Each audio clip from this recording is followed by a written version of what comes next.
Well, here we go again. So, there is a very polarizing topic, and it's got to do with how older generations seem to take the stance that younger people are not having it as rough as they did, that younger generations are not really struggling. I can tell you that my opinion is probably what you would expect because I have expressed this on the channel multiple times, but I wanted to actually quote some examples and give my response to those things just in case I haven't exactly gone over it specifically as some people express it based on the summary of this topic. Online, there was a trend on Twitter talking about elevated debt and expenses and how Gen Z and millennials, but Gen Z and anyone younger as well, are going through the current economic challenges. Elevated debt and expenses. Generation Z individuals carry an average student loan debt of $37,172, while median U.S. rent has reached $1,964, leading many to live with parents due to high costs. Those parents are probably boomers. These economic challenges, including rising expenses for housing, education, and essentials, which exceed those faced by previous generations at similar ages. Despite current difficulties, Generation Z may benefit from potential wealth inheritance in the future. And what I just read is a summary of posts on the website and may evolve over time. And I like how Twitter washes its hands by saying Grok can make mistakes, verify its outputs. The way I see it is I find it appalling, but at the same time, I look at the mother of all of us when it comes to where we live, like the motherland. We are in the US, and the US is not exactly known for having a clean balance itself. At least when I was in history class, I vividly remember my teacher saying that the debt is going to continue to go high and higher and higher and higher. And I remember my psychology teacher, who used to teach history as well, he said the national debt is not meant to be paid off. It will never be paid off, pretty much. And at first, that didn't make sense to me because in history, I think we had a time when we did pay it off, but I think it lasted very briefly. Of course, it was centuries ago.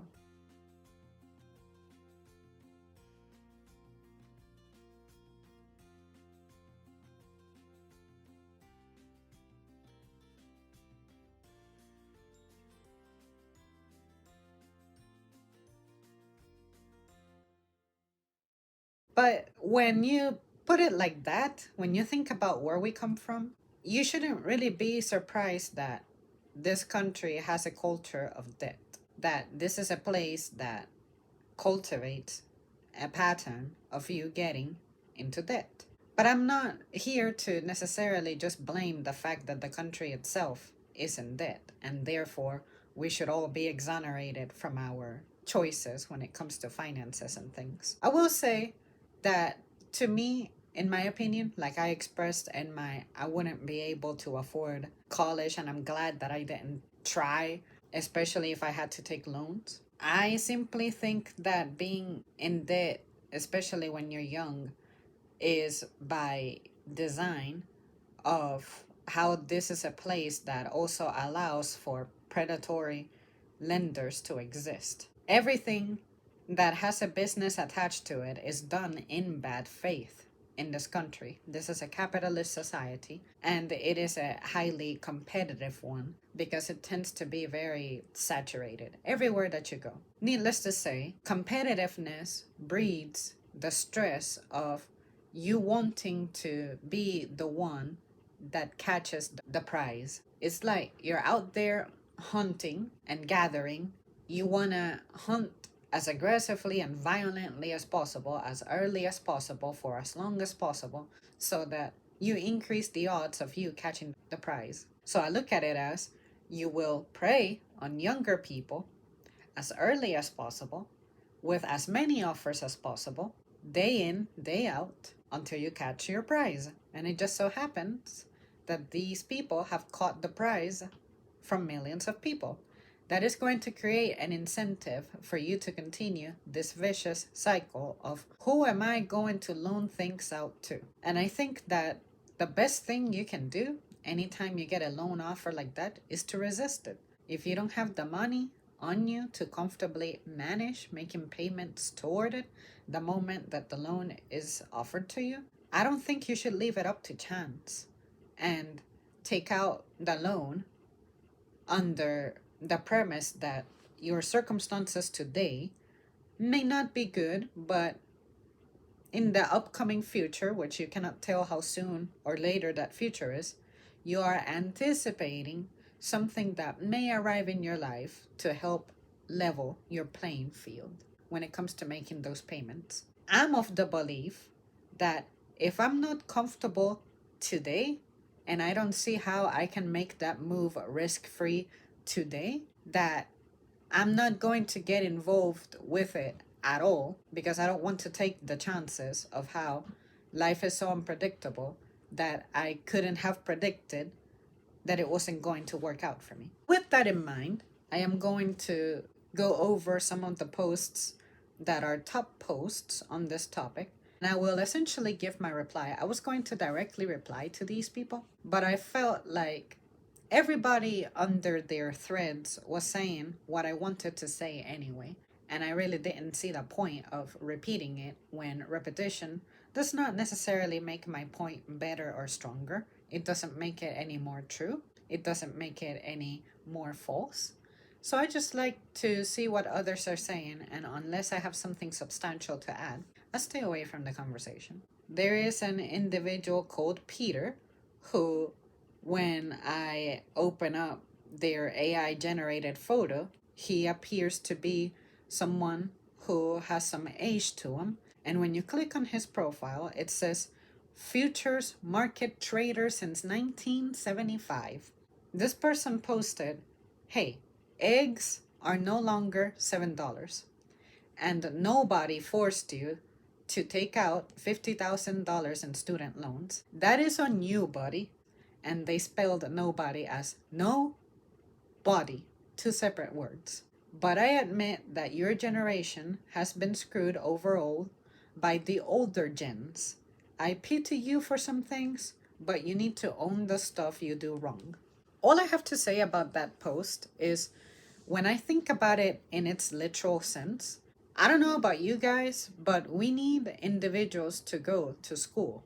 We need individuals to go to college to, I guess, gain the experience, knowledge, expertise, at least have a good core basis of what they're doing in their career so that they can become hireable people. And once they are hired through the job experience, they'll be able to hone their skills even more. This is a country that supposedly prides itself in how we have regulations. We regulate the agricultural sector, we regulate the financial sector. We're starting some regulations with food now, the ingredients that we are finally beginning to ban, right? But if we take such great pride in regulating those things, you're telling me that you wouldn't want your doctor to have at least gone to college? You wouldn't want your pharmacist who is feeding you the drugs that you're going to take after your doctor appointments to have gone to college? You cannot expect for people to become good at their jobs if they have the stress and the burden of having debt that they cannot get rid of easily, and having debt that, sure, it was sold to them under the promise of getting this debt, because after you get this debt, the income that you'll have will exceed the amount that you owe. But what nobody is telling you during that time is that the six-figure job posting that you're going to be applying for and hopefully getting because you went through school and you got the certification for it. It's not coaching you on how to make wise decisions with such a high income because you're thinking of it as okay, my student debt is say over $100,000, but I will be making over $100,000 at my job. Hopefully, you can have an entry level position that does give you the six-figure salary somehow. But you look at it as with this amount of money I'm bringing in, I'm going to pay that mess off within the year of me graduating, something like that. But you're going to need a vehicle, you're going to need to insure it. Hopefully, you don't get sick or you don't get hurt during that time and accrue a medical bill, especially if you're uninsured or underinsured. Hopefully, you don't need anywhere to live. You'll somehow have a home that you can just go to and not owe any rent payments or any mortgage payments. Hopefully, your credit looks amazing so you can get great deals if you gotta get a car or get an apartment or get a mortgage, all that stuff. And hopefully, those debt numbers do not turn off your potential employer because your standing with your credit score could be used against you when it's time to hire somebody.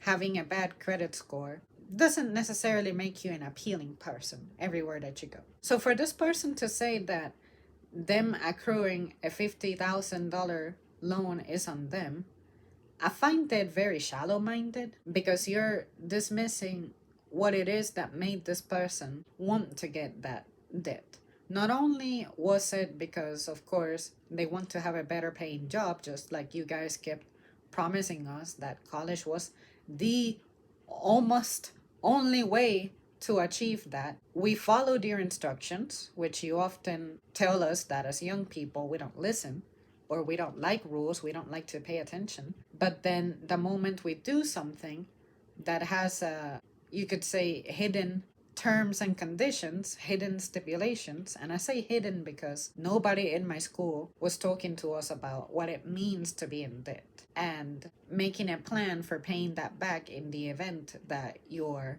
career path simply does not pan out because you don't have control over the companies, you don't have control over the economy, you don't have control over politics, and those little things, as you can see, in a snap, things can change, things can happen. And I don't think it's fair that you're going to encourage us to get involved with something that is big boy, big girl pants kind of matter, and then you're just going to leave us alone. To me, that makes it seem like you are the selfish one because we tried to do things your way, as you advised, which is go to college no matter what it takes. Well, for most of us, it took getting in debt.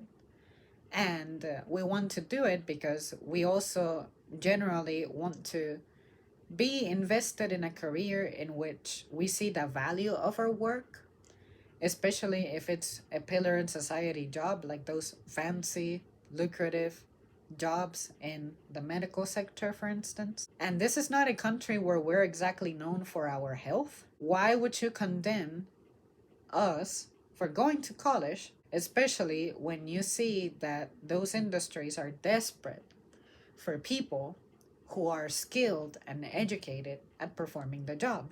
So I don't understand this very prideful attitude. And given that this is coming from a person who's been a trader, who's been investing for decades now, I'm imagining that all that this person can see is my investment from decades ago. I'm starting to see the fruits of it now. Therefore, I am assuming that because this is my season when I have money and the economy doing what it is not really affecting me as badly as someone who's starting off and maybe did not have the same opportunities that I had, did not have the same kind of support that I had.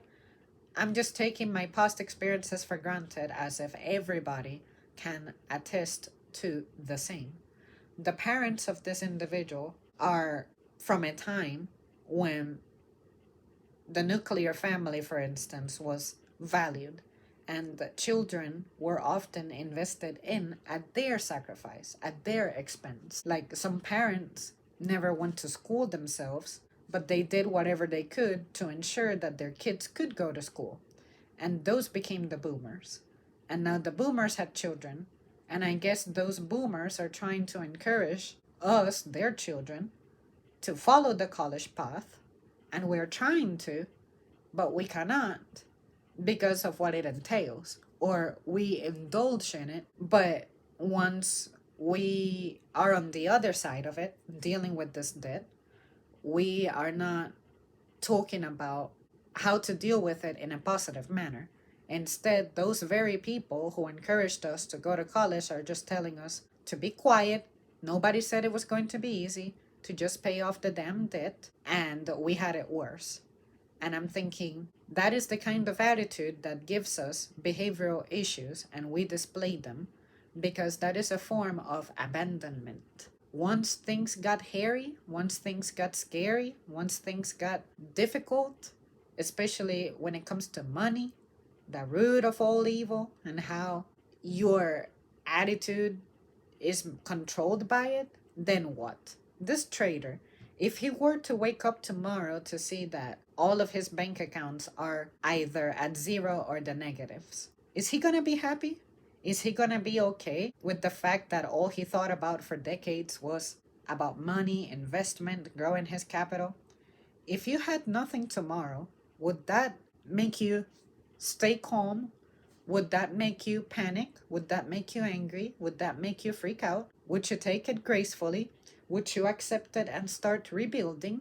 Probably not, right? So, to me, if you were to lose everything that you have and you freak out, I think that says something about your character. To me, it says that you were too controlled by the only thing that you put your focus on, which was growing your capital, making all this money. Because I get it, this is a country where money is needed.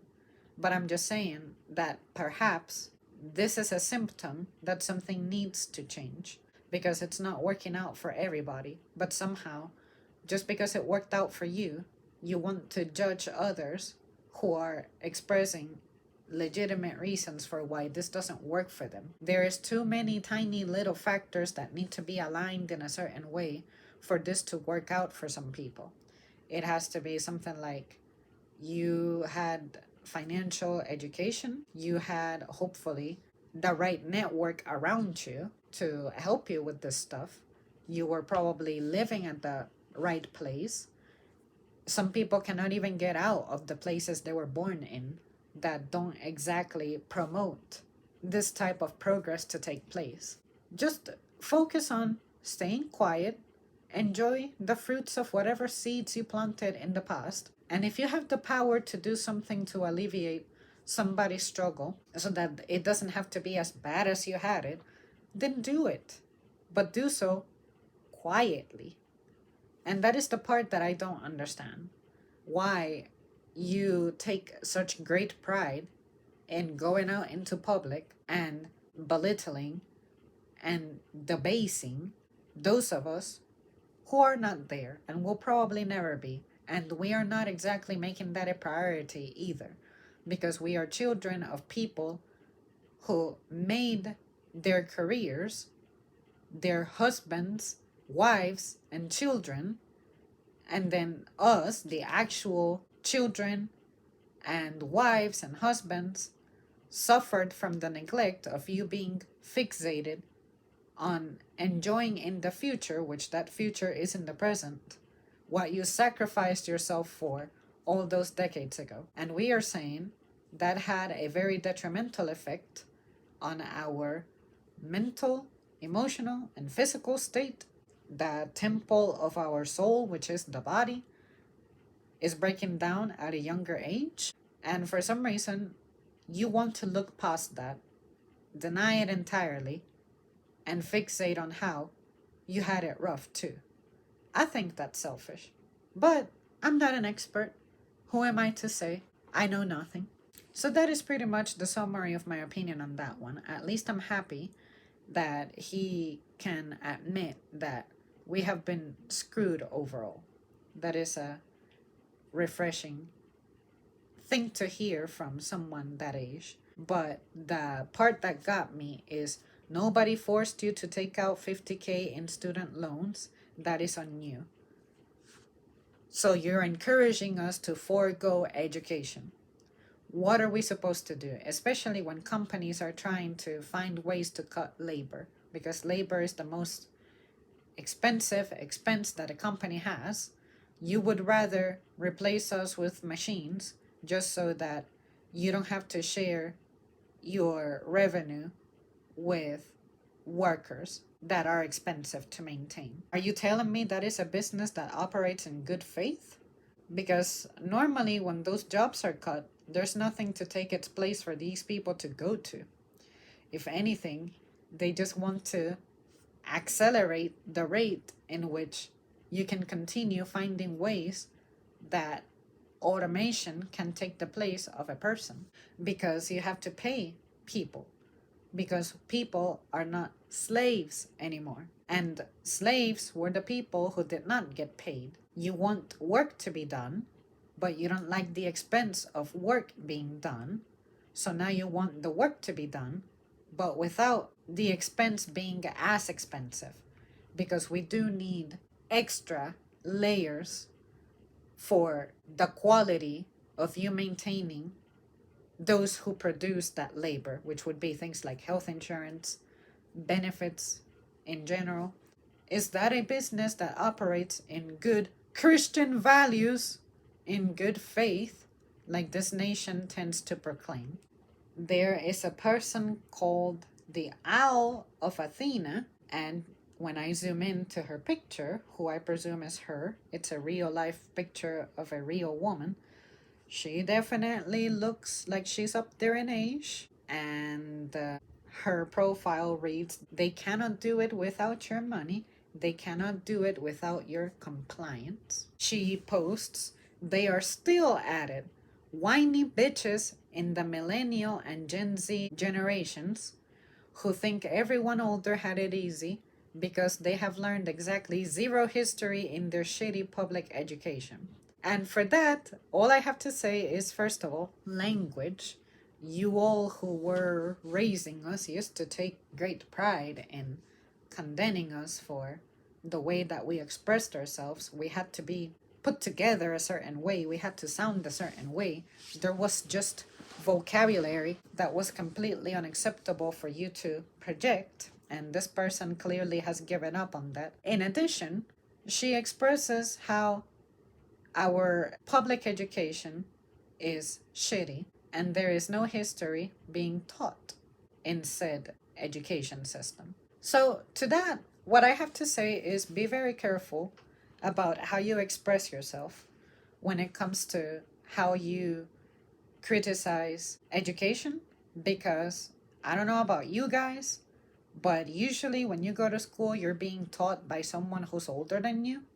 When I was in school, people who were my mom's age or older were the ones teaching me. I had a teacher who belonged to my brother's generation once, and I had another teacher who was serving as my tutor who was my brother's age once. Or I guess I should say close to my brother's age, because that guy taught my brother, but he was super young when he taught my brother, meaning that he was about 4 to 5 years older than my brother, something like that. Don't forget who raised us and who taught us in those shitty public education systems. And don't forget who is also in government positions right now. It's generations that are significantly older than us. I look at our government as a literal home for the elderly. It is an asylum, if you ask me. It's like an elderly home type of place. You guys have the wealth right now, but you guys are beginning to kick the bucket, and we are supposed to somehow get some of that wealth handed to us. But not all of us belong to the class of people who are going to benefit from that massive wealth handoff, because you guys are living through our challenging times. Your dollar is probably not gonna take you as far as it would have back in your day, what'll be left for us to inherit? I'm talking about the average regular folks. I don't care about rich people. Y'all have it figured out. But for us, the rest of us, average people, even those who are retired right now and they're using up their money, you're depleting your retirement funds pretty quickly. If you are expected to live longer than previous generations lived, then that means you're going to be using your money for longer. Therefore, it's not like you're getting ready to pass on, and you will pass on without touching whatever wealth you accrued, whatever money you accrued after all these decades. And a lot of you guys, which I totally support, for you worked, you served, you earned that money and those hours, but you guys have an attitude of you want to live to the max. You're not really thinking about leaving anything behind, because some of you have the mentality that if you were able to work and you were able to make it happen, then all of us can work and make it happen. Some of you don't even want to give your inheritance to your kids. Some of you want to literally donate it, or some of you want to consume it all up on yourself. We are trying to make responsible decisions, such as either delaying or foregoing not having kids, because with attitudes like this, we know that you're not excited about us bringing those beings into the world. You're not going to support us with it. Maybe once they're here, you may change your mind, or maybe you get that feeling of, I'm ready for my new season. My new season is I'm supposed to be a granny or a granddaddy, but I'm not. Gee, what happened? It's like animals that are extinct and you're the last one of your kind, and you're emitting your animalistic sounds, calling for a mate, or just chirping away like you're supposed to, but no one answers your call. So you're asking us to have children to make you grandparents, but it's as if none of us are answering your call. I think that's selfish. So anyway, that sums up my opinion on this person talking about our education system. And this person says the way people from different generations talk past each other on this issue is maddening. Here's the truth. Boomers did have it harder than Zoomers think. But Zoomers are facing a system today that is unfairer to them than it was to us. Everyone needs to deal with that. And the way that I see it, the way that it's unfair is, I personally have experience with what I feel the unfairness may come from. And it has to do with how something seems to end the moment it would have been my turn to take advantage of it. For instance, the opportunities for full ride scholarships that I was pursuing, especially in teaching, the funding for those grants were literally cut the moment that it would have been my turn for me to apply for them. Meaning that for the fall semester, I would have been due to apply for those. That wasn't available. What was available instead? Loan opportunities. And I said no. I wanted to go to school either on a grant or on scholarships, but not the kind that you have to pay back. That's what I wanted, because I knew that my situation was, I started my life off at a deficit. Not only was I financially not really given anything, but resource-wide, I had deficits, and I could not ignore those deficits. If I could start over, if I could go back to being a teen with the resources, knowledge, and connections that I have currently, maybe I could make it work. But I don't have that time in me now, because now, in my current season, I am dealing with the challenges that I'm dealing with as I prepared to face them. During these past years, I have been working on bettering my situation, which is that deficit that I started off with. I have been addressing that so that I'm suited for my immediate future. My immediate future being the next 3 to 4 years or 5 years. But I am in no way prepared to indulge in the things that would have been due for me to indulge in immediately after high school. In addition, I also feel screwed over at my very job, too. Even though it's retail, by the time I was hired, the cool stuff about being in companies that you could tell actually put a little bit of effort toward their employees, a lot of their events were canceled and discontinued the moment that I was hired. A lot of the benefits, a lot of the perks of being a worker at that place, a lot of the bonuses, just those things that others were able to experience and take advantage of. I had zero part in that. Even as a worker, I am starting off at a deficit, which means those who have been there longer than me enjoyed things that I didn't, and they furthered themselves faster than I ever could. I have not even enjoyed a fraction of what they have enjoyed.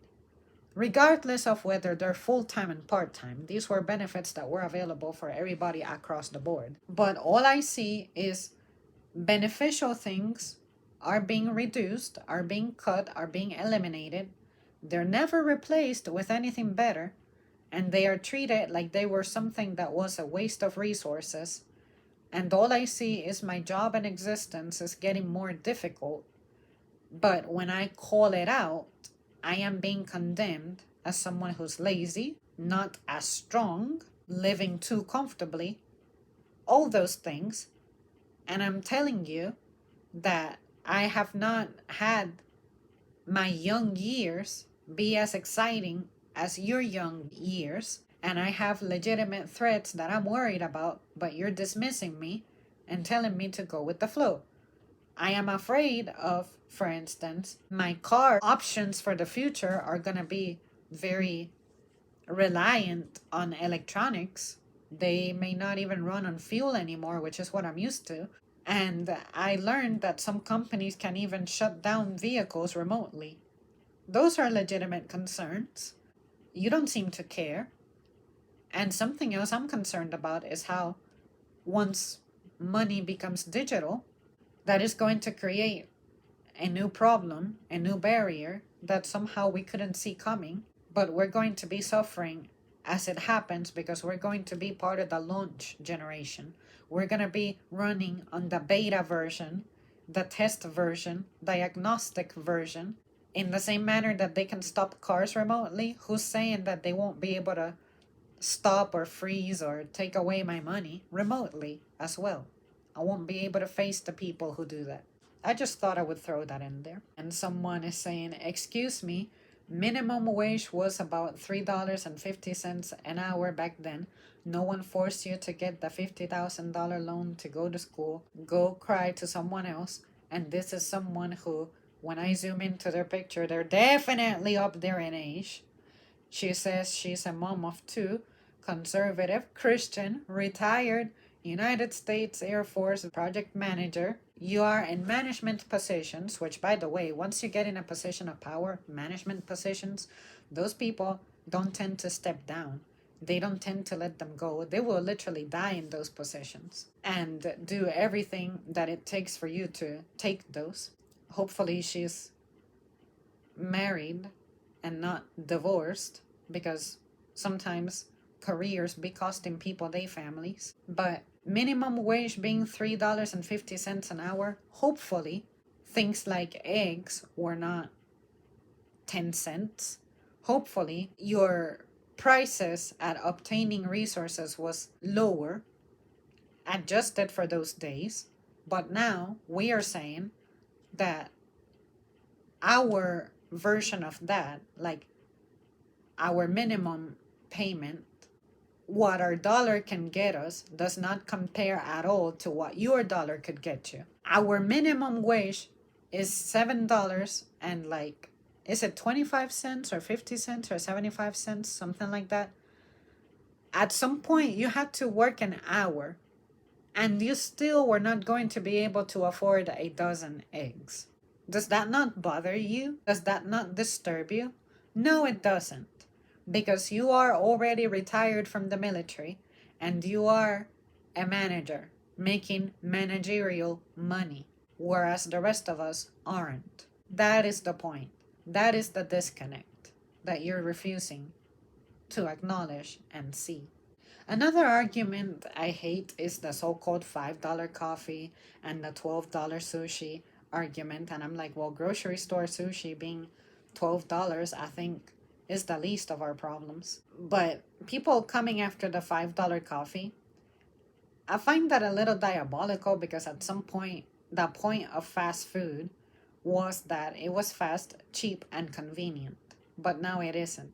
And you are condemning people who indulge in the things that you took for granted that you could indulge in at a better price. Back in the good old days, pretty much everywhere that you went, you could get a coffee complimentary or as part of a deal with whatever breakfast you were buying. You could get a coffee and a muffin, you can get a coffee and a biscuit, those kinds of deals. Nowadays, at least where I'm at, I don't see deals like that anymore. And because I work retail, I remember the day that those offers began to be eliminated. And I started observing the things that we were doing in our company. And I'm like, how come we're getting rid of this? How come we're getting rid of that? What's taking its place? Oh, nothing? You mean to tell me we're just raising the price?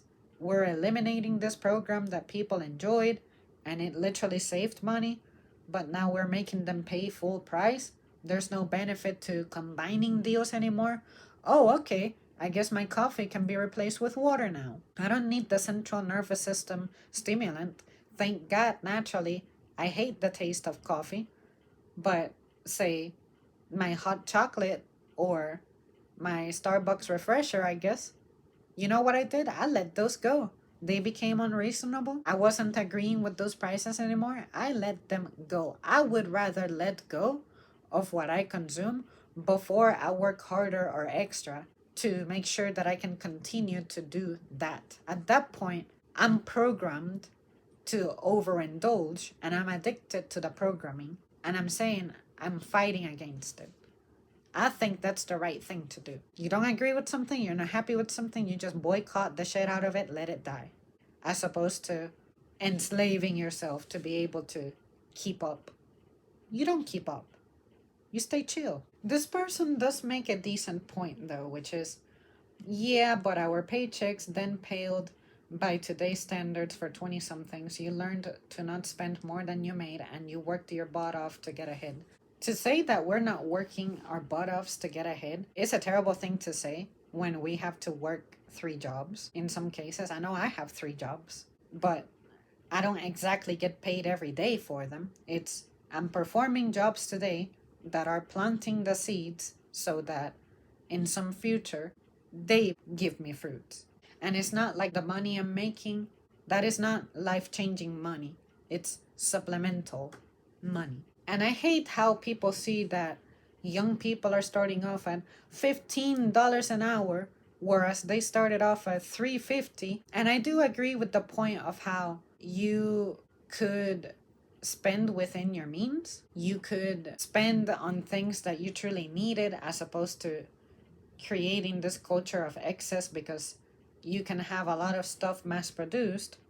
It can be sold cheaply because it's made cheaply. Therefore, there is a high demand for it. The problem became that these businesses decided that they wanted to continue that cycle of making a lot of money throughout the year, keeping demand high, while costs for production are low for them. But slowly but surely, they want to increase the cost the consumer pays to obtain it. It's not just retail doing that. The healthcare sector is doing that. Restaurants are doing that. Automotive industry is doing that. Airlines are doing that. Everywhere is doing that. And that is why our dollar, despite it being $15 to start off with in some places, is not getting us as far. Because everybody, especially where you reside, like rent, going up an extra $20 every year or an extra $30, or in some people's cases $50, or somebody I personally know, $100 for a little tiny place that's run down, 1 bedroom. If your rent is going up by an extra $100, but you're still at $15 to $20 an hour, that is still not enough. Why do you refuse to perform that math? So imagine the kind of choices that people who make $7.25 instead don't have. And companies had to increase their minimum wages because nobody is trying to make only $7.25 an hour. I get it.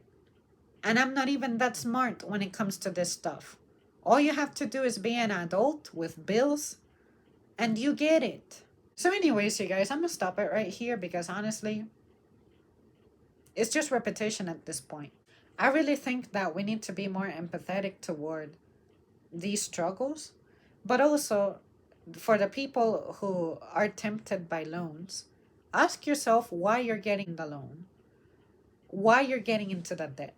Is it something that truly means a lot to you? Encourage young people to not be easily impressed, because something I'm seeing a lot of is, I was only 17, I was only 18 when I took out those loans. What did I know about those things? All I knew when I was 17 is, wow, my mom works very hard and we struggle. Why would I bring this worry into the house? And I don't think it's fair to force her to co-sign on this debt when she already has a mortgage going on. She's gonna have health issues in the future. Insurance in this country is expensive. I don't know about you guys, but I think I made a pretty selfless decision by skipping college and not having kids that I know I couldn't independently take care of. I did great. No amount of PhDs would have resulted in me feeling this smart. So celebrate those people who avoided the scam. I think we are pretty unsung in this history. But we will suffer in the future if everybody collectively decides that we don't think getting in debt is worth it. We won't have anybody to take care of us when it's our turn to start retiring, when it's our turn to start having serious conditions addressed in our body. Maybe that's what we need. As humans, we love wars. We're always finding ways to self-destruct. Maybe this is the new form of self-destruction that we needed to help this world rid ourselves of the parasites. We are the parasite. We have always been. We will continue to be. So I don't know, maybe this is the way it needed to end. But anyway, you tell me.